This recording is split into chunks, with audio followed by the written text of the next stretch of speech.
শাহজালাল মুজরুদি আমরির বয়স তখন 12 বছর। জঙ্গলে গেলেন, যাওয়া মাত্রই মামা আড়াল থেকে দেখতেছি জঙ্গলের ভিতরে একটা হরিণী।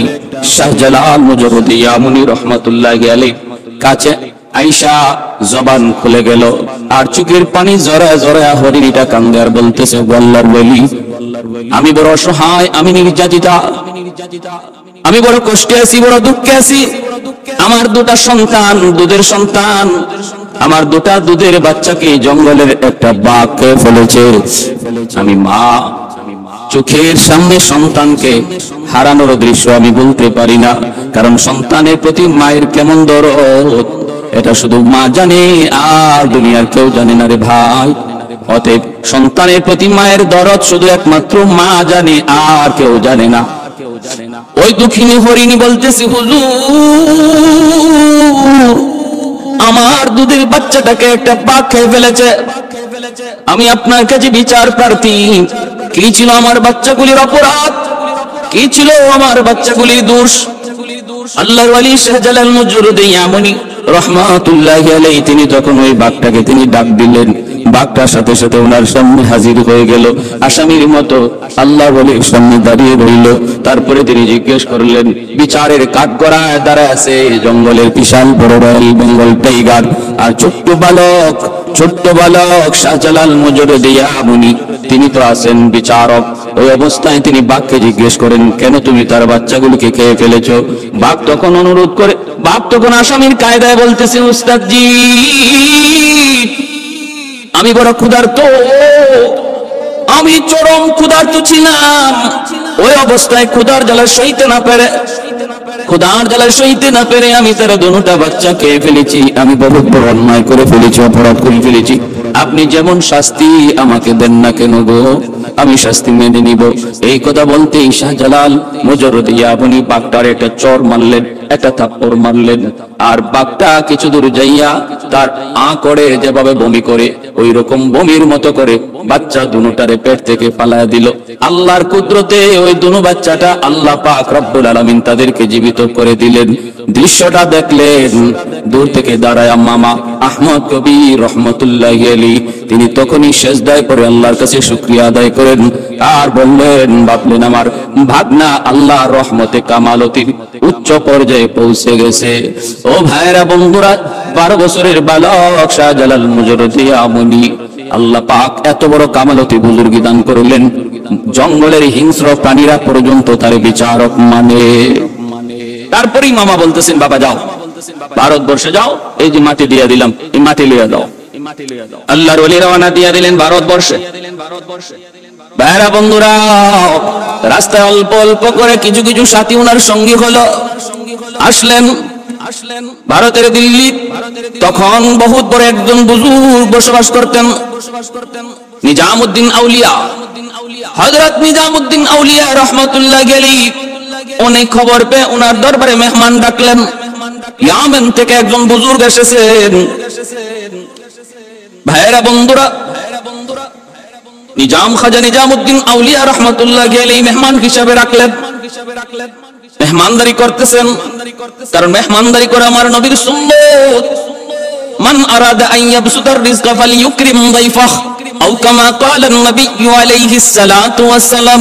আল্লাহর নবী বলেন, উম্মতের দল, যদি তুমি রিজিকের মধ্যে প্রশস্ততা চাও, রিজিকের মধ্যে যদি বরকত চাও, যদি তুমি চাও তোমার রিজিক বাড়ুক, ব্যবসায় সফলতা চাও, চাকরিতে প্রমোশন চাও, দুনিয়ার কামিয়াবি যদি চাও, তাহলে আমি নবী বললাম মেহমানের কদর করো। মেহমানের কদর যেই ঘরে হয়, এই ঘরের মধ্যে আল্লাহ পাক রিজিকের কোনো অভাব রাখে না, রিজিকের অভাব আল্লাহ রাখে না, রিজিকের প্রশস্ততা বাড়ায় দেয়। শাহজালাল মুজরুদি আমনি খাজা নিজামউদ্দিন আউলিয়া রহমাতুল্লাহি আলাইহি দরবারে তিনি মেহমান। এইবার খাজা নিজামউদ্দিন ওনাকে পরীক্ষা করতে চাইলেন, কামালতি আর বুজুর্গে কি পরিমাণ অর্জন হয়েছে, কি পরিমাণ বুজুর্গ, কত বড় বুজুর্গ। পরীক্ষা করার জন্য তিনি রুটির ভিতরে আগুন ঢুকায়া খানা হিসেবে দিয়ে দিলেন। আর তিনি ভাবলেন, যদি আল্লাহর ওলি হয়, যদি বুজুর্গি আর কামালতি তার হাসিল হয়ে থাকে, আল্লাহর ওলিরা বিসমিল্লাহ বলে যদি রুটি খায়, ওই খানা যদি বিষও থাকে, আগুনও থাকে, সেই আগুনকে আল্লাহ পানি বানায় দেয়। শাহজালাল মুজরুদি আমনি রহমাতুল্লাহি আলাইহি কাশফের মাধ্যমে তিনি বুঝতে পেরেছেন এই রুটির ভিতরে আগুন। তিনি বিসমিল্লাহ বলে তিনি রুটি খেয়ে ফেললেন, আগুন সহ খেয়ে ফেললেন। নিজামুদ্দিন আউলিয়া তিনি দেখলেন, দেখে তার বুঝ হয়ে গেছে এই বালক সাধারণ কোনো বালক নয়, যুবক সাধারণ কোনো যুবক নয়, সে আল্লাহর দরবারে তার বুজুর্গি আর কামালতি বহুত উঁচু। मैं तालिब मौला को मेरे इश्क निराला, मैं तालिब मौला को मेरे इश्क निराला, है जुमला जहां जिनके तजल्ली से उजाला, है जुमला जहां जिनके तजल्ली से उजाला, मा दर्द जहां गैर खुदा यार नदारे, जुलियात खुदा ही चितिगर कार नदारे, जुलियात खुदा ही चितिगर कार नदारे। এখান থেকে সিপাহসালার নাসিরউদ্দিন রাহমাতুল্লাহ আলাইহি, ইনিও বহুত বড় বুজুর্গ, বহুত বড় ওলি। ওনাকে সঙ্গে লইয়া তিনি রওনা দিবেন সিলেটের উদ্দেশ্যে। কারণ হলো সিলেটে তখন এক অত্যাচারী বাদশা ছিল যার নাম গৌরগোবিন্দ। ওই গৌরগোবিন্দ ছিল বহুত বড় অগ্নি পূজারী, মূর্তি পূজারী, এবং সে ছিল জালেম, জুলুম করত মুসলমানদের উপরে। তার ছিল কঠিন জুলুম। তার রাজ্যে নিষিদ্ধ ছিল গরু জবাই করা। বুরহানুদ্দিন নামে আল্লাহর বহুত বড় এক বুজুর্গ, তিনি তার একটা সন্তান বহুদিন পরে আল্লাহ তারে দান করেছেন। ওই সন্তানের আকিকা পালন করতে যায় সে একটা গরু জবাই করেছিল। আর ওই গরু জবাই করার পর এর একটা গোশতের টুকরা, একটা কাক টুটে করে নিয়ে গেল আর গৌরগোবিন্দের প্রাসাদের মধ্যে নিয়ে ফেলাইল। ঘটনা বুঝছেন? উনি কিন্তু গরু জবাইটা করেছেন আড়ালে, কিন্তু আল্লাহ পাকের বিধান, কুদরত আল্লাহর, মানশা আল্লাহর। কাক তার টুটে করে ওই গোশতের টুকরা নিয়ে গৌরগোবিন্দের প্রাসাদেই যায় ফেলালো। কর্মচারীরা পেয়ে গেল, হইচই শুরু হয়ে গেল, বাদশার মাথা নষ্ট। আমার রাজ্যে গরু জবাই, এত বড় সাহস কার? খোঁজ লাগাও, তালাশ লাগাও। আমার ভাইরা বন্ধুরা তালাশ করে করে তারা পেয়ে গেল বুরহানুদ্দিন তার সন্তানের আকিকা করেছে। এই আকিকার গোশতের টুকরা তার রাজ দরবারে কাকের মাধ্যমে পৌঁছে। চরম ক্ষিপ্ত করা বাদশা বুরহানুদ্দিনের কাছে তার সৈন্য সামন্ত পাঠায় দিল। সংক্ষেপে বলি, ওই অবস্থায় বুরহানুদ্দিনের সন্তান দীর্ঘদিন পরে যাকে আল্লাহ পাক একটা নেক সন্তান, যাকে একটা সুন্দর ফুটফুটে সন্তান দান করেছেন, ওই সন্তানটারে বাবার চোখে হত্যা করে ফেললো। নিষ্পাপ অবুঝ শিশুটাকে হত্যা করে ফেললো। আর বুরহানুদ্দিনের ওই হাত, যে হাত দিয়ে সে গরু জবাই করেছে, এই গরুটাকে, এই গরু জবাই করেছে যে হাত দিয়ে, হাতটা কেটে ফেললো। কারণ হিন্দুরা, মূর্তি পূজারীরা, গরু পূজারীরা, তারা তো গরুকে মা মনে করে, মা মনে করে, গরুকে দেবতা মনে করে, দেবতা। ভাইরা বন্ধুরা, ওরা তো সবকিছুকে দেবতা মনে করে। কোটি কোটি দেবতা, কোনো অভাব নেই। যে জিনিসটার এটারে অভাব কিছু দেখে এটাকে দেবতা বলতে সময় লাগে না। বট গাছ যদি হয় 200 বছর, বট গাছকেও ওরা দেবতা মনে করে। বহু হিন্দু আছে এমন যারা বট গাছেরও পূজা করে, বট গাছেরও পূজা করে, গঙ্গা নদীর পূজা করে। এতদিন যাবত এই নদী চলে আসতেছে, অতএব এটাই খোদা, এটাই দেবতা, এরও পূজা করে। গরু গাভী দুধ দেয়, দুধ দেয়, হায় হায়, উলান কাটলে পরে দুধ পাওয়া যায় না। তখন এই দুধটা আসলো কোথা থেকে? দুধটা আসলো কোথা থেকে? উলান কাটলে কোনো দুধ পাওয়া যায় না। একে একে আমাদেরকে প্রতিদিন দুধ দেয়া যায়, কিন্তু দুধের কাটলে পরে দুধ পাওয়া যায় না। গরু আমাদের দেবতা, গাভী আমাদের মা। এইভাবে অসংখ্য অগণিত দেবতা বানায় রাখছি। ভাইরা বন্ধুরা, তুলসী গাছও দেবতা, তুলসী গাছের পূজা হয়। কত কত দেবতার হিসাব নাই। বুরহানুদ্দিনের হাতটা কেটে দেওয়া হলো, নিষ্পাপ অবুঝ শিশুটাকে হত্যা করা হলো। আর বুরহানুদ্দিন তখন নিজের কাটা হাতটা লইয়া চোখের পানিটা মুছা কোথায় বিচার দায়ের করবে গো? দিল্লিতে চলে আসলো, দিল্লিতে চলে আসলো। দিল্লির বাদশার কাছে অভিযোগ জানালো। বাদশা তখন সিদ্ধান্ত নিল ফৌজ পাঠাবে। এই খবর শাহজালাল মুজরদি ইয়ামানি রাহমাতুল্লাহি আলাইহির কানে পৌঁছলো। তিনি বুরহানুদ্দিনের কাছ থেকে ডিটেইল শোনার পর সিদ্ধান্ত নিলেন ইনি অত্যাচারী বাদশা গৌরগোবিন্দের বিরুদ্ধে জিহাদ করবেন, তার অত্যাচার তিনি বন্ধ করবেন, জুলুমের তিনি প্রতিবাদ করবেন। কারণ একজন মুমিন কখনো জুলুম চোখ বুজে সইতে পারে না রে। মুমিন জুলুম করেও না, জুলুম সইতেও পারে না, প্রতিবাদ করবে। আল্লাহর নবী বলেন, মান রাআ মুনকারান ফালইয়ুগাইয়ির বিয়াদিহি ফাইন লাম ইস্তাতি ফাবিলিসানিহি ফাইন লাম ইস্তাতি ফাবিকলবিহি ওয়া যালিকা আদআফুল ঈমান। নবী বলেন, যখন অন্যায় দেখো, জুলুম দেখো, তখন তুমি হাত দ্বারা সেটা প্রতিবাদ করো। যদি তুমি হাত দ্বারা না পারো, জবান দিয়ে প্রতিবাদ করো। জবান দিয়েও যদি তুমি না পারো, তাহলে অন্তর দিয়ে ঘৃণা করো। নবী বলেন, যালিকা আদআফুল ঈমান, এটা হলো ঈমানের সর্বনিম্ন স্তর। আল্লাহর ওলি শাহজালাল মুজরদি আমনি নাসিরউদ্দিন সিপাহসালারকে সঙ্গে লয়া রাস্তায় ওনার সঙ্গী সাথী হইতে হইতে 360 জন আল্লাহওয়ালাকে একসাথে নিয়ে সিলেটের জমিনের উদ্দেশ্যে তিনি রওনা দিলেন। গর্গবিন্দ খবর পেয়ে গেল, সুরমা নদী এমন একটা নদী, যেই নদীটা পাড়ি দিয়া সিলেট শহরে ঢুকতে হয়। ওই নদীর যতগুলা নৌকা ছিল, খেয়া ছিল, সব গর্গবিন্দ সরায় দিল। গর্গবিন্দ সবগুলি সরায় দিল, যেন আল্লাহর ওলি তিনি নদী পার হতে না পারেন, প্রাসাদে যেন পৌঁছতে না পারেন। বলুন তো দেখি আপনারা, যদি আল্লাহ চায় তাহলে নৌকা লাগবে নাকি? আল্লাহর কুদরত যেখানে পৌঁছে যায়, মানুষের বিবেক তখন হারিয়ে যায়, চিন্তা ফিকির ধ্যান ধারণা বাস্তবতা তখন বিদায় নেয়। আল্লাহর কুদরত যখন হাজির হয়ে যায়, কাদিরে কুদরত দারি বরকামাল, কাদিরে কুদরত দারি বরকামাল, আনতা রব্বি আনতা হাসবি যুল জালাল, আনতা রব্বি আনতা হাসবি যুল জালাল। আল্লাহর ওলি সুরমা নদীর কিনারায় গেলেন, যাইয়ে তিনি আদেশ দিলেন। এইদিকে নিজামউদ্দিন আউলিয়া রহমতুল্লাহ আলাইহি তিনি যখন ওনার পরীক্ষায় শাহজালাল মুজরদি আমনি বুজুর্গি আর কারামতির লাইনে পাশ করলেন, তখন তিনি খুশি হয়ে সিলেটের উদ্দেশ্যে পাঠালেন। আর ওনাকে হাদিয়া স্বরূপ এক জোড়া ওই জালালি কবুতর হাদিয়া দিয়েছিলেন।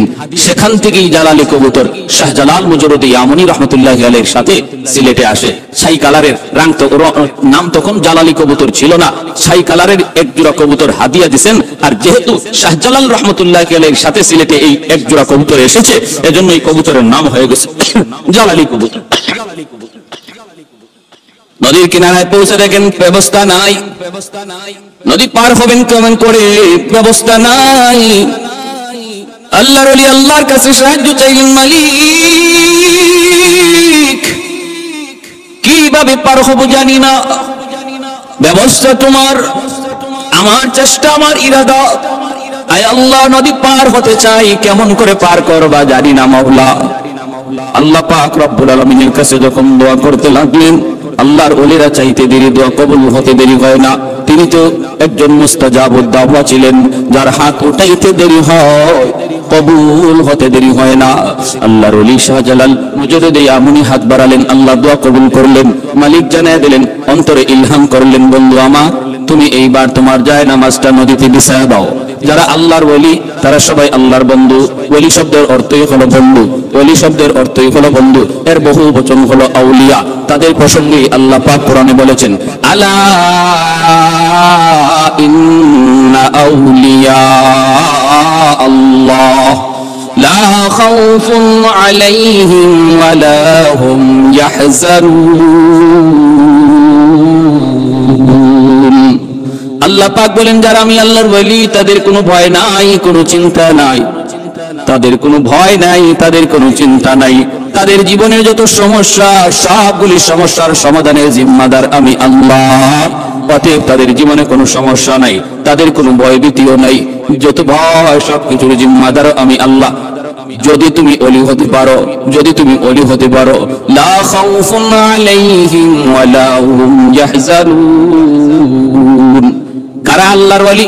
পরের আয়াতে আল্লাহ বলেন, আল্লাযীনা আমানু, এক নাম্বার গুণ হলো তারা ঈমানওয়ালা, এক নাম্বার গুণ হলো তারা ঈমানওয়ালা। দুই নম্বর, ওয়া কানু ইয়াত্তাকুন, দ্বিতীয় গুণ হলো তাদের মধ্যে থাকবে আল্লাহ ভীতি, আল্লাহর ভয়, তাকওয়া। ঈমান আর তাকওয়ার মাধ্যমে আল্লাহর ওলি হওয়া যায়। আল্লাহর ওলি হওয়া যায় দুই গুণে। এক হলো ঈমান আর এক হলো তাকওয়া। ঈমান আমার আপনার প্রত্যেকের কাছে আছে রে ভাই, দৌলত ঈমান আল্লাহ পাক দয়া করে আমাদেরকে দান করে দিয়েছেন। এখন শুধু প্রয়োজন দ্বিতীয় গুণ। দ্বিতীয় গুণ হলো তাকওয়া, আল্লাহর ভয়। আল্লাহর ভয় যার অন্তরে যেই পরিমাণ থাকবে সে আল্লাহর তত বড় ওলি। যার অন্তরে আল্লাহর ভয় যেই পরিমাণ থাকবে সে আল্লাহর তত বড় ওলি। কার অন্তরে আল্লাহর ভয় কেমনে বোঝা যায়? যেই মানুষটা নিজেকে গুনাহ থেকে যত বেশি বাঁচায়, বোঝা গেল তার অন্তরে আল্লাহর ভয় তত বেশি। তাহলে কি রেজাল্ট, ফলাফল কি? তাকওয়া মানে আল্লাহর ভয়ে গুনাহ ছেড়ে দেওয়া। তাকওয়া মানে আল্লাহর ভয়ে গুনাহ ছেড়ে দেওয়া। তাকওয়া মানে 5 ওয়াক্ত নামাজ ঠিকমতো পড়া। তাকওয়া মানে রমজান মাসে রোজা রাখা। তাকওয়া মানে পর্দা করা। তাকওয়া মানে হালাল হারাম মেনে চলা। এ ভাই, এই দুই গুণ যার মধ্যে যেই পরিমাণ, সে হলো আল্লাহর তত বড় ওলি। আমার আপনারও ওলি হওয়ার সুযোগ আছে। কিয়ামতের আগ পর্যন্ত প্রতিটা মুমিনের ওলি হওয়ার সুযোগ আছে। ওলি হওয়ার সুযোগ আছে রে ভাই। নিয়ত যদি করি এখন থেকে আমি আর কোনো গুনাহ করব না, তওবা করলাম আমি আর কোনো গুনাহ করব না, আর নামাজ তরক করব না, আর সুদ খাবো না, ঘুষ খাবো না, আর আমি বেপরদায় চলবো না। এই যদি এখন থেকে নিয়ত করি, পাক্কা নিয়ত করি, নিয়ত করা মাত্রই আল্লাহ পাক আমার নাম ওলি দপ্তরে লিখে দিবে।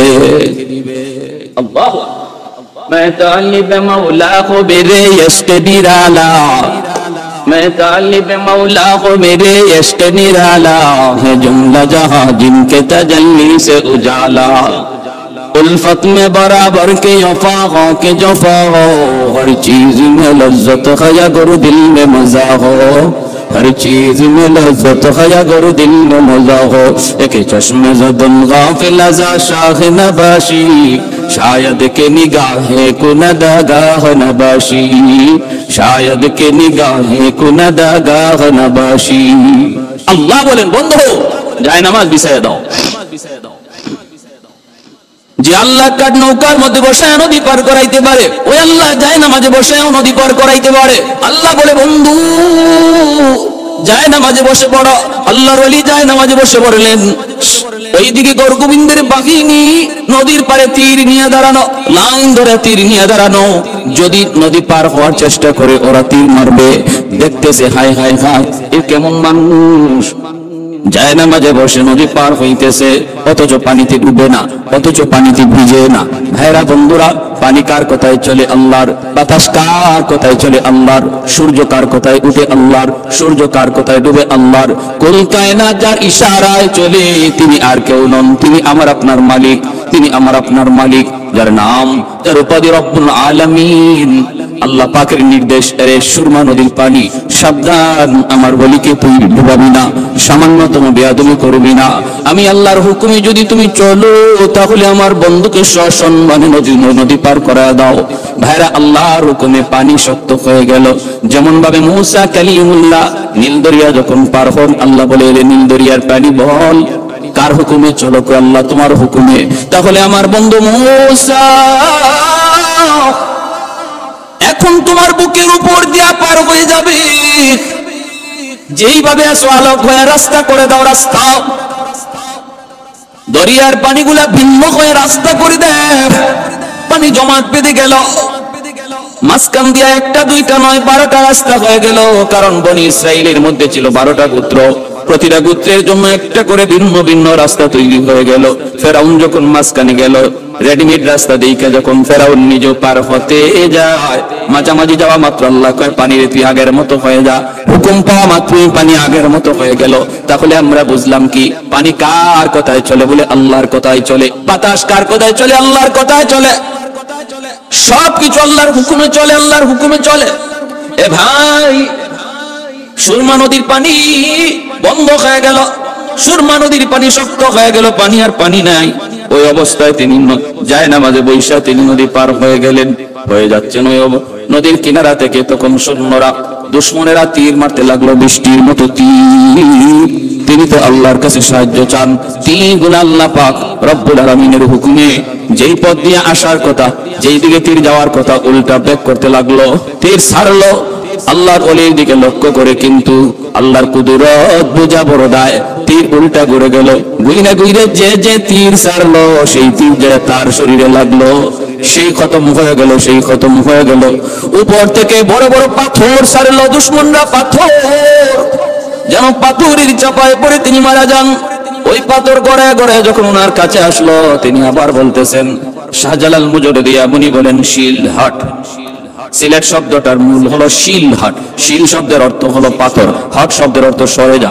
যখন তিনি পাথরকে বলতেছেন শিলহাট, পাথর সরে যা, তখন এই পাথর যেই দিক দিয়ে আসছিল ওই দিকে উল্টা প্রচন্ড বেগে যাইতে লাগলো। যে যেখান থেকে যেই পাথর ছাড়লো তার সৈন্যরাই ওই পাথরের আঘাতে খতম হয়ে গেল। সুবহানাল্লাহ!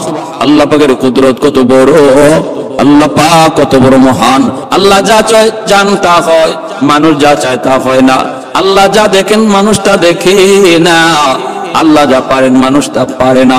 এর নাম হলো ঈমান। ওই পাথরের আঘাতেও সৈন্য মরল, তীরের আঘাতেও সৈন্য মরল। আল্লাহর ওলি শাহজালাল মুজাদ্দিদ ইয়ামানি রাহমাতুল্লাহি আলাইহি তিনি সুরমা নদী পার হয়ে গেলেন। এইভাবে আমার ভাইরা, আল্লাহ পাক বলে কাযালিকা নুনজিল মুমিনিন, এইভাবে আমি আমার ওলি আল্লাহদেরকে, নবী পয়গম্বরদেরকে যেইভাবে বিপদ আপদে মুক্তি দেই, আমি আমার মুমিন বান্দাদেরকেও বিপদের সময় মুক্তি দেই, যদি সে খাঁটি মুমিন হয়। আমরা যদি খাঁটি মুমিন হতে পারি, আল্লাহ সাহায্য এখন যে বন্ধ তা না, আল্লাহ সাহায্য অনন্তকাল জারি থাকবে মুমিনের জন্য। শর্ত শুধু খাঁটি মুমিন হয়ে যাও, শর্ত শুধু খাঁটি মুমিন হয়ে যাও। হাতে থাকবে আমার দুনিয়ার কাজ, দিলে থাকবেন আল্লাহ, হাতে থাকবে দুনিয়ার ব্যস্ততা। যায় না মাঝে বসে মিস্রি তিনি নদী পার হয়ে গেলেন। বিচ্ছুরে পিছনে পিছনে দৌড়তেছেন। হঠাৎ করে তাকায় দেখেন হাওরের মধ্যখানে একটা গাছ, গাছের নিচে একটা যুবক আরামে ঘুমাইতেছে। ওই যুবকের মাথার পাশে একটা বিষাক্ত সাপ ফনা ধরে আছে। যে কোনো মুহূর্তে বিষাক্ত সাপের দংশন। আল্লাহর ওলি ভয় পেয়ে গেলেন, সাপে দংশন করবে। তিনি দেখতেছেন ওই বিষাক্ত সাপ, যেই সাপ যুবককে দংশন করবে, বিচ্ছুটা যায় আর দেরি করলো না। বিচ্ছুটা যাইয়েই লাফ দিয়ে সাপের মাথায় বসে গেল। সেই সাপটা এমন ভাবে কামড় দিল, সাথে সাথে সাপটা জায়গার মধ্যে ছটফট করে করে মরে গেল। আল্লাহর ওলি তখন যুবককে ডাক দিয়ে উঠাইলেন, রে যুবক, একটু বলো না এ যুবক কি কাণ্ড ঘটেছে, মাথার পাশে একটু তাকে দেখো। যুবক দেখতেছে একটা বিশাল বড় সাপ, বিষাক্ত সাপ মরে আছে। ঘটনা কি?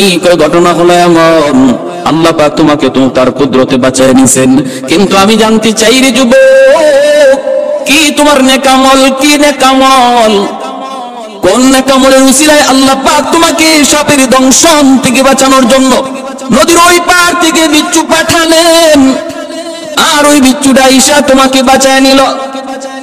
এ যুবক, কি ছিল তোমার নেকামল? যখন এইভাবে আল্লাহর ওলি জানতে চাইলেন, যুবক চোখের পানি ঝরে কান্দে আর বলতেছে, আল্লাহর ওলি, আমার কোনো ব্যক্তিগত নিজস্ব অথবা অতিরিক্ত কোনো নেক আমল মনে পড়ে না। আমি যে একজন বুজুর্গ, আমি যে একজন আল্লাহওয়ালা, তাও আমি জানি না। আল্লাহওয়ালার কোনো কারামত, কোনো বুজুর্গি ও আমার কাছে নেই। তবে আমি যতদূর জানি, আমি 5 ওয়াক্ত নামাজ ঠিক মতো পড়ি। যেখানেই থাকি সেখানেই নামাজ পড়ি। হাওরে থাকলেও আজান হলে নামাজ পড়িনি, হাওরে আমি আজান দিয়ে নামাজ পড়িনি। জঙ্গলে থাকলে সেখানে ওয়াক্ত মতো আমি নামাজ আদায় করে নেই। সকল ব্যস্ততার ভিতরে আমি আল্লাহর হুকুমকে ভুলি না। সমস্ত ব্যস্ততার ভিতরে আমার দিলের ভিতরে আল্লাহর মহব্বত। এজন্য দুনিয়ার কোনো কর্ম, দুনিয়ার কোনো ব্যস্ততা আমাকে আল্লাহর হুকুম থেকে গাফেল করতে পারে না। এই হলো আমার দেখার মধ্যে একটা আমল।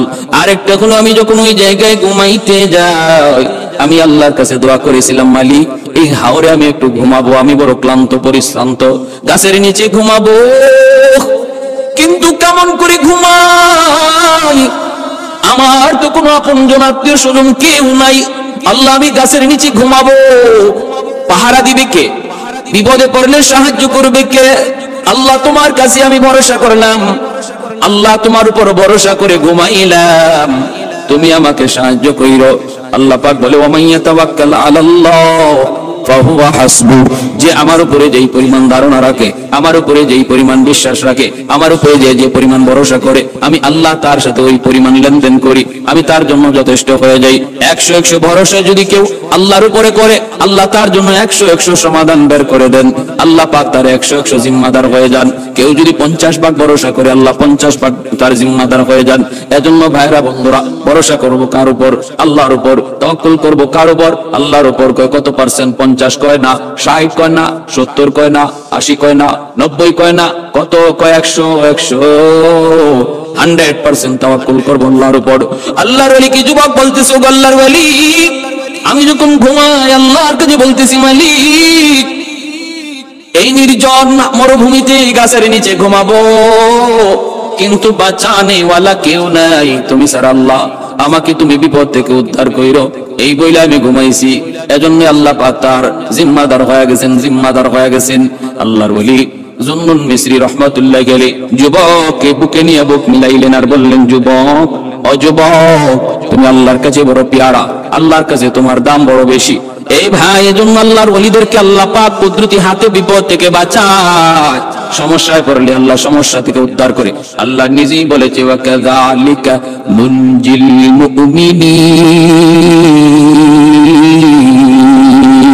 মুমিনদেরকে আমি আল্লাহ এইভাবে উদ্ধার করি। শাহজালাল মুজররদি ইয়ামনিকে আল্লাহ পাক সুরমা নদী পার করায় দিলেন, যায় নামাজে বসা। এইবার গৌরগোবিন্দের প্রাসাদ, গৌরগোবিন্দ আত্মগোপন করলো, বাঁচার জন্য আত্মগোপন করলো। ভাইরা বন্ধুরা, নাসিরউদ্দিন সিপাহসালাহ রাহমাতুল্লাহ আলাইহি তিনি আযান দিলেন। আযান দেওয়া মাত্রই দেখা যায় গৌরগোবিন্দের প্রাসাদগুলি আযানের আওয়াজে একে একে ধসে পড়লো। গৌরগোবিন্দ পলায়ন করলো, সৈন্য সামন্ত খতম হয়ে গেল। ভাইরা বন্ধুরা, জুলুমের অবসান হলো, জুলুমের অবসান হলো, জুলুমের অবসান হলো। আল্লাহর ওলি শাহজালাল মুজররদি ইয়ামনি রহমাতুল্লাহ আলাইহি 360 জন আউলিয়া লইয়া সিলেটের পবিত্র জমিনে যায় ঢুকলেন। আর ওই জায়গায় যায় তিনি তার মামার দেওয়া সেই মাটি মিলা দেখেন। মামা যেই মাটি দিয়া বলছিলেন, এই মাটি যেই মাটির সাথে মিলবে সেখানে তুমি অবস্থান করবে, তিনি তাকে দেখেন সিলেটের মাটির সাথে ইয়ামেনের ওই মাটির মিল। ভাইরা, শুধু ইয়ামেনের মাটির মিল নয়, সিলেটের মাটির ব্যাপারে আরো সুসংবাদ দিয়েছেন শাইখুল ইসলাম কুতবুল আলম সৈয়দ হুসাইন আহমদ মাদানী রহমাতুল্লাহি আলাইহি। তিনি সিলেটের জমিনকে বড় ভালোবাসতেন, জীবন ভোর আল্লাহর ওলি ইতিকাফ করেছেন সিলেটের জমিনে, রমজান কাটাইছেন সিলেটের জমিনে। তিনি সিলেটে প্রথম এসেই বললেন, আমি সিলেটের মাটির সাথে মদিনার মাটির বড় মিল পাই, আমি সিলেটের মানুষের সাথে মদিনার মানুষের বড় মিল পাই। সুবহানাল্লাহ। সিলেটের মাটির সাথে, সিলেটের মানুষের সাথে মদিনার মাটির, মদিনার মানুষের মিল পাই। উক্তিকার কুতবুল আলম সৈয়দ হুসাইন আহমদ মাদানী রহমাতুল্লাহি আলাইহি। আমার ভাইরা, গৌরগোবিন্দের জুলুমের অবসান হলো। শাহজালাল মুজররদি ইয়ামনি মসজিদ বানাইলেন ইবাদতের জন্য। এইবার পানি লিয়া লাগছে বড় সমস্যা। সিলেটের তখন মানুষের পানির নেওয়ার উৎস একমাত্র ছিল সুরমা নদী। এই সুরমা নদী থেকেই পানি নেওয়া হতো, পানির ব্যবস্থা ছিল, কিন্তু নদীর পানিটা ছিল ঘোলা এবং স্রোত, এজন্য এই পানি খাওয়ার উপযুক্ত ছিল না, পানি খাওয়া উপযুক্ততা ছিল না। সবাই এই আল্লাহর ওলির কাছে আবদার জানাইলো যে একটু পানির ব্যবস্থা করেন, আমাদের জন্য একটু পানির ব্যবস্থা করেন। যখন ওনার কাছে পানির আবদার জানায়, তিনি তখন একটা কুয়া খনন করতে বললেন। ঠিক আছে, সবাই মিলে একটা কুয়া খনন করো। আমার ভাইরা, একটা কুয়া খনন করতে বললেন। এই কুয়ার মধ্যে তিনি কুয়া খনন করার পর আল্লাহর কাছে দোয়া করলেন, আল্লাহ, ও মালিক, আমার যদ্দূর সাধ্য ছিল আমি কুয়া খনন করলাম, কিন্তু এই কুয়ার মধ্যে পানি আসবে কোথা থেকে সেটা আমি জানি না, তুমি জানো। আল্লাহ, তোমার কাছে আবদার, এই কুয়ার সাথে তুমি মক্কার জমজম কুয়ার সম্পর্ক তৈরি করে দাও। আল্লাহর ওলিদের দোয়া বৃথা যায় না। দোয়া করলেন, আল্লাহ, এই কুয়ার সাথে মক্কার জমজম কুয়ার সম্পর্ক তৈরি করে দাও। আল্লাহর কাছে দোয়া কবুল হয়ে গেছে। ভাইরা আমার, এর যুবক খেয়াল করে শুনো, ওই লাঠি দ্বারা তিনি মাটিতে আঘাত করলেন। মাটিতে আঘাত করা মাত্রই দেখা গেল মাটি ফেটে পানি ওঠা শুরু হলো। শুধু পানি উঠতেছে তা না, ওই পানির সাথে রং বেরঙের মাছও ওঠা শুরু হলো। আল্লাহর ওলির লাঠির আঘাতে পানি ওঠা শুরু হলো। ওইদিকে জমজম কুয়ার পানি উঠেছিল। ভাইরা বন্ধুরা, হযরত ইসমাঈল আলাইহিস সালাম, জবিহুল্লাহ ইসমাঈল আলাইহিস সালামের পায়ের গোড়ালির আঘাতে আর সিলেটের ওই দরগার কুয়ার পানি সেটা শুরু হলো, উৎপন্ন হলো। শাহজালাল মুজররদি ইয়ামনির লাঠির আঘাতে পানি ওঠা শুরু হলো। ভাইরা বন্ধুরা, এগুলো আল্লাহর ওলিদের কারামত। আল্লাহর ওলিদের কারামত, কারামাতুল আউলিয়া হাকুন, ওলিদের কারামত, এটা হক। ভাইরা, আপনি বলতে পারেন আমি বিশ্বাস করি না, আপনি এটা বিশ্বাস করেন না বলতে পারেন, কিন্তু যদি বলেন আমি ওলিদের কোনো কারামত বিশ্বাস করি না, তাহলে আপনার ঈমান থাকবে না। কারণ ওলি আল্লাহদের কারামতের ঘটনা আল্লাহ কোরআনের মধ্যে একাধিক জায়গায় বলেছেন। সুলাইমান আলাইহিস সালামের জমানায় সে বিলকিস রানীর সিংহাসন কে চোখের পলকে 1000 মাইলের দূরে এত বড় বিশাল সিংহাসন চোখের পলকে কে মিশরে আনলো, কিভাবে আনা সম্ভব?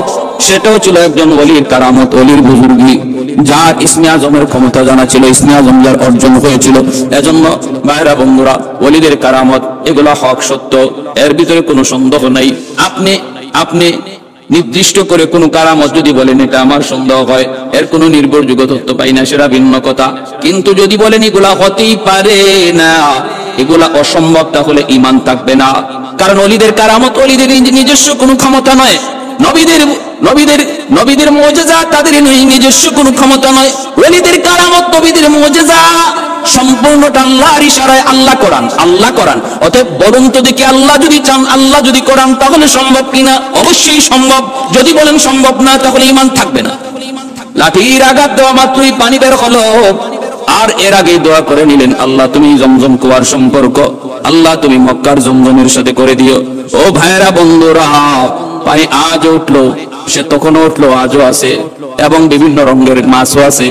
এ ভাই, এই কুয়ার সাথে জমজম কুয়ার সম্পর্ক কেমনে তৈরি হলো রে ভাই? একটু মনোযোগ দিয়ে শুনুন, আল্লাহর ওলির দোয়া এবার প্রমাণিত হওয়া তো লাগবে। কেমনে প্রমাণিত হবে? একটা ঘটনা ভালো করে খেয়াল করুন। ঘটনাটা হলো সিলেট জেলার ভাইরা বন্ধুরা, চান্দাইনটিলা গ্রামের দুইজন মানুষ তখনকার সময় হজে যাওয়ার জন্য ইরাদা করলো। এক হলো আবু মানসুর, আরেকজন হলো আব্দুল ওয়াহাব। আবু মানসুর, আব্দুল ওয়াহাব নামে দুই ব্যক্তি হজের উদ্দেশ্যে রওনা দিল। থলে পড়া তাদের স্বর্ণ মুদ্রা। তখনকার সময় কোনো টাকা পয়সার লেনদেন ছিল না, স্বর্ণ মুদ্রার মাধ্যমে লেনদেন হতো। ওই স্বর্ণ মুদ্রা লইয়া তারা গেলেন হজের উদ্দেশ্যে। মাসকে মাস পায়ে হেঁটে এরকম ভাবে তখন হজে যাওয়া লাগতো। তারা দীর্ঘদিন সফর করে হজে গেলেন। হজে গিয়া হজের কাজ সমাপ্ত করলেন। সমাপ্ত করার পর দেখেন তাদের স্বর্ণ মুদ্রা এখনো কিছু অবশিষ্ট রয়ে গেছে। এই স্বর্ণ মুদ্রা লইয়া তারা বাড়িতে কেমন করে যাবেন? যদি রাস্তাঘাটে কত ডাকাতের ভয়, কত লুটতরাজের ভয়, যে কোনো জায়গায় ডাকাতি হয়ে যেতে পারে। অতএব এই স্বর্ণ মুদ্রা লইয়া বাড়িতে পৌঁছানো সম্ভব না। করা যায় কি? তখন তারা চিন্তা করলেন, আমরা তো জানি সিলেটের ওই শাহজালাল কুয়ার সাথে জমজমের সম্পর্ক। শাহজালাল মুজুরদি ইয়ামনি রহমাতুল্লাহ আলাইহি দুআর কারণে, যার সঙ্গে 360 জন আউলিয়া ছিলেন, যার কারণে সিলেটের জমিনকে 360 আউলিয়ার দেশ বলা হয়। পুণ্যভূমি, ওলি আল্লাহর জমিন। এখনো সিলেটের বিভিন্ন জায়গায় ওই আল্লাহর ওলিদের কবর, বিভিন্ন জায়গায় তারা শুয়ে আছেন। তারা দুজন চিন্তা করে, আমরা যদি জমজম কুয়ার মধ্যে আমাদের সেই স্বর্ণ মুদ্রার থলিটা যদি জমজম কুয়ায় ফেলে দেই, যদি যুগ সাজেশ থাকে, তাহলে তো এই স্বর্ণ মুদ্রা ফালাইমু এখানে, পাইমু যায়া সিলেটের দরগার কুয়ায়। সম্পর্ক যদি থাকে তাহলে হবে না কেন? আল্লাহ যদি চায়, ওই কুয়ার সাথে যদি জমজম কুয়ার সম্পর্ক আল্লাহ করায় দিতে পারে, নিয়ত করে যদি আমরা স্বর্ণ মুদ্রার থলি এখানে ফালাই, আল্লাহ এই থলিও সিলেটের জমিনে আল্লাহ পৌঁছাইতে পারে। এই বলে আল্লাহর উপর পুরো ইয়াকিন আর বিশ্বাস রাখা তারা এই থলিটা এখানে রেখে দিলেন। ভরসা করলেন কার উপর? আল্লাহর উপর। হজের কাজ শেষ, বাড়িতে এসে পৌঁছলেন। বাড়িতে পৌঁছার পর তারা গেলেন ওই কুয়ার কাছে, খবর নিলেন, খাদেমকে জিজ্ঞেস করলেন কুয়া পরিষ্কার করে। যে খাদেম বলতেছে, হ্যাঁ আমি তো কুয়া পরিষ্কার করার সময় আমার পায়ে একটা থলি লাগলো, আমি ওই থলিটা উঠাইলাম, উঠায় দেখলাম এর ভিতরে অনেকগুলা স্বর্ণ মুদ্রা। আর এই থলিতে আমি একটা কৌটার মধ্যে একটা কাগজও পেয়েছি, যে কাগজের মধ্যে দুইজন মানুষের নাম, একজন হলো আবু মানসুর, আরেকজন আব্দুল ওয়াহাব। ঠিকানা হলো চান্দাইনটিলা। এই হলো ঠিকানা। আপনারা কারা বলে? আমরা সেই দুই মানুষ যারা হজে গিয়েছিলাম। স্বর্ণ মুদ্রা কেমন করে দেশে পৌঁছাবো? ডাকাতের ভয়ে আমরা জমজম কুয়ার মধ্যে এই থলিটা ফেলাই দিলাম। আল্লাহ পাক ওই থলিটাকে জমজমের সাথে কুয়া, শাহজালাল রাহমাতুল্লাহি আলাইহি কুয়ার দরগার কুয়া মিল আছে বিদায় আল্লাহ পাক পৌঁছে দিয়েছেন। বাবা আমাদের স্বর্ণগুলা দাও। খাদেম তখন সেই স্বর্ণ মুদ্রাগুলা উনাদের হাতে পৌঁছে দিল। আহাদুল লাইসা কামিসলি সামাদুল লাইসা কাফাদলি লিমানিল মুলকু তুগুই তুসাজাওয়ার খুদাই তু খুদাওয়ান্দ ইয়ামিনি তু খুদাওয়ান্দ ইয়াসারি তু খুদাওয়ান্দ জামিনি তু খুদাওয়ান্দ সামাই তু রহিমি তু করিমি তু সামিঈ তু বসিরি তু মুইদ্দি তু মুদিল্লি তু মালিকিল আরশি বজাই বরিয়াদ কুরদন ও খুফতন বরিয়াদ তহমতি মরদন। বরি আদ বিমু উমিদি বরি আদ রঞ্জবালাই, বরি আদ রিমু বরি আদ রঞ্জবালাই। ভাইরা বন্ধুরা, এজন্য বলতেছিলাম আমার ভাই শাহজালাল মুজাররদ ইয়ামনি রাহমাতুল্লাহ আলাইহি কত বড় বুজুর্গ, কত বড় আল্লাহর ওলি, জীবনে বিয়ে শাদী করেন নাই, এজন্য ওনার উপাধি ছিল মুজাররদ। কেন? আমি আপনি যদি মনে করি তাহলে আমিও বিয়ে করবো না, বলে না, আমার আপনার জন্য এই হালত না। তিনি যে হালতে ছিলেন তার জন্য সেটা জায়েজ, কারণ তার দিলের ভিতরে, তার পশমে পশমে কোড়ায় কোড়ায় আল্লাহর মহব্বত ছিল, আল্লাহর মহব্বত ছিল। বিদায় তাদের সাথে আমাদের মাসালা, আমাদের জিন্দগি ফিট করলে চলবে না। 360 আউলিয়ার জমিন। আর ওই যে ভাইরা বন্ধুরা, নাসিরউদ্দিন সিপাহ সালাহ রহমতুল্লাহ আলাইহি উনি একদিন ওই কবুতরের জোড়া খেয়ে ফেলেছিলেন। এটাও আমরা পেয়েছি তারিখের কিতাবের মধ্যে। ওই যে কবুতরের জোড়াটা নিজামুদ্দিন আউলিয়া ওনাকে উপহার দিয়েছিলেন, ওই কবুতরের জোড়াটা খেয়ে ফেলেছিলেন নাসিরউদ্দিন সিপাহ সালাহ রহমতুল্লাহ আলাইহি। শাহপরান রহমতুল্লাহ আলাইহি, শাহপরান শাহজালাল মুজাররদ রহমতুল্লাহ আলাইহির ভাগনা শাহপরান রহমতুল্লাহ আলাইহি কবুতরের জোড়াটা খেয়ে ফেলেছিলেন। তখন তিনি বলছিলেন, ভাগনা এটা করলা কি? এটা তো একটা উপহার। তিনি সাথে সাথে ওই কবুতরের বাঘগুলা ছিল সবগুলা বাঘ একত্রিত করে আল্লাহর নামে দোয়া করলেন, ফু দিলেন, বাঘ থেকে অসংখ্য অগণিত কবুতর তৈরি হয়ে গেল। আজও সিলেটের জমিনে আপনি যদি দরগায় যান, এত অসংখ্য অগণিত কবুতর দেখবেন, সেটা ওই এক জোড়া কবুতরের বংশধর। ভাইরা বন্ধুরা, আমি বলতেছি এই কথাই যে আল্লাহর ওলিদের কারামত এগুলা আল্লাহর পক্ষ থেকে হয়, তাদের নিজস্ব ব্যক্তিগত কোনো ক্ষমতার বলে নয়। আল্লাহর পক্ষ থেকে যে সমস্ত বিষয় হয়, এর মধ্যে আমার আপনার চিন্তা, ফিকির, চেতনা, আমার যুক্তি, আমার বিবেক সব ফেল হয়ে যাবে। নবীদের মুআজিজার সামনে যেমন আমাদের যুক্তি সমস্ত অকেজু, ওলিদের কারামতের সামনেও আমার আপনার যুক্তি সম্পূর্ণটাই অকেজু। অতএব আমরা জানতে পারলাম যে মক্কার ওই জমজম কুয়ার সাথে সিলেটের দরগার কুয়ার সম্পর্ক রয়েছে। আল্লাহ আমাদের সবাইকে বুঝার এবং ওলি আল্লাহদের মতো জীবন গড়ার, তাদের মতো হওয়ার, আল্লাহর ভয় অন্তরে নিয়ে চলার তৌফিক আল্লাহ আমাদের সবাইকে দান করুন।